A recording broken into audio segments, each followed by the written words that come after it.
it is. We know there's mutual respect, but let's just take a look at the record here, just to set the record straight. Here's how it breaks down. Rex has 5 wins against the Patriots in the Brady-Belichick era, tied with Mike Shanahan for the most of any head coach against New England since 2001.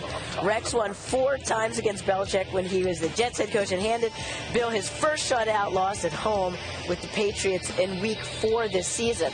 Well, it's kind of interesting that we have you two guys, Rex and Odell, because there always seems to be this intimidation factor, especially going into Foxborough, of playing the Patriots. But we know your history with the Ravens never intimidated, Rex. And it turns out, the Giants took 2 Super Bowls from them. And you had a great game against them last year. What is it like in the locker room when you know you're facing a Belichick-led team? I mean, you know who you're going against. You're going against the Patriots. And just to me saying, we're playing the Patriots, it carries a lot of weight. You got Belichick and those guys over there.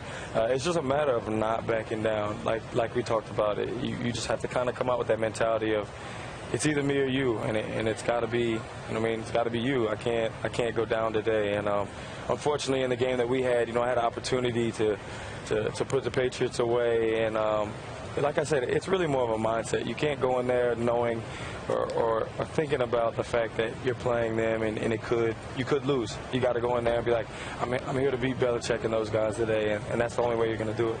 That's a great point, because I think so many times people play not to lose. That's not the way to play against New England. You have to go in there and think, no, we're going to take it from you. It's the only way we can beat you. Now I know my record's more around the Mendoza line in percentages, but because what you didn't show is I've lost more to Bill Belichick than any coach. Yes, you were. And it was hard to find a good stat. But really, you got to go in there and think. And I wanted my team to always think that, man, we're King Kong. We're just going to take it from them. And I think that's the mentality you had to have. I'll never forget. I'd always try to get my team pumped up, and we go in and. Both teams are 9-2. We're playing on a Monday night, and I think our guys are ready to roll. We got beat 45-3 on a Monday night game, and then I'm thinking to myself, what do I tell the team now? Because I'm talking tough and I'm doing all that because I believe it. But I said I called my dad up, and he said, well, in high school this happened to me one time. He goes, the only thing to do is you got to bury the football. So I'm like, bury the football? I'm like, oh, that's perfect. We never watched the tape. We have never seen that game. I've never seen that game, ever. Myself, none of my players have. And we brought the whole team out, and I dug this thing in. I buried the football, and I said, but in my crazy way of thinking, I'm like, you know what? In 6 weeks, we're going to play them again, and we're going to beat them. And that's exactly what happened. But if you go around tiptoeing in there, you're going to get destroyed by these guys. You have to truly believe that you're going to win. Right.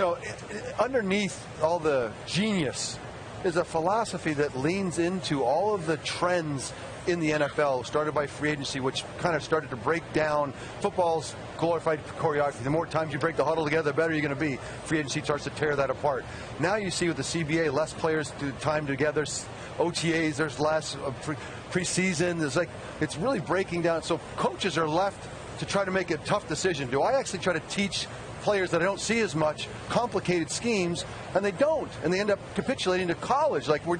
Pro football's headed back to college more and more because of the rules and everything else that I just explained. But Bill Belichick leans against it. Absolutely. You're going to play for me. You're going to study Thursday, Friday, Saturday, Monday. I'm going to come up with 10 new wrinkles, and you better memorize. And if you don't come Wednesday, Tom Brady and Julian Edelman and all the Law and all the players through the years, Bruschi, they're going to shame you for not knowing your assignments. And so he's asked more for so long, and he can come over with 30 wrinkles in a game in a Super Bowl, and that's how he gets his advantage. Culture. It is. It's an unbelievable culture. But you know what?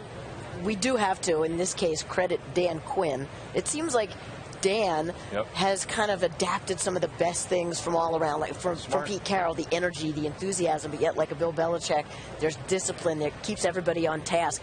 Like veteran Dwight Freeney, he's been in the league for 15 years. He said he's never looked forward to team meetings as much, just because from Quinn, you don't know what to expect. There's going to be something new, and that's been really special this season.